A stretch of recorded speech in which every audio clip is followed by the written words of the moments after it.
पंतप्रधान नरेंद्र मोदी शनिवारी महाराष्ट्र दौऱ्यावर. मोदींच्या हस्ते होणार अनेक विकास कामांचं भूमिपूजन. मराठवाड्यात 3 संशयित ताब्यात.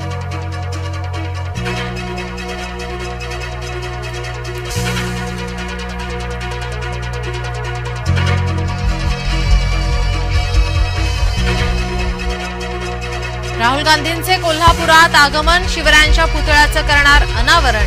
संविधान सन्मान संमेलनातही होणार सहभागी.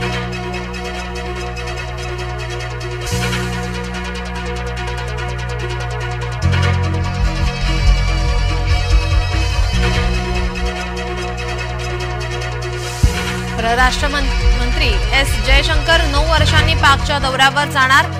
SCO परिषदेत होणार सहभागी. गुन्हा दाखल करण्यास उशीर केल्याने जमाव संतप्त. अमरावतीत जमावाची पोलीस ठाण्यावर दगडफेक. 17 पोलीस जखमी. पोलिसांचा लाठीमार. छत्तीसगडमध्ये चकमकीत 32 नक्षलवाद्यांचा खात्मा. नक्षलवाद्यांच्या विरोधात सर्वात मोठी कारवाई. नक्षलवाद्यांकडून मोठ्या प्रमाणात स्फोटके AK-47 रायफल्स हस्तगत.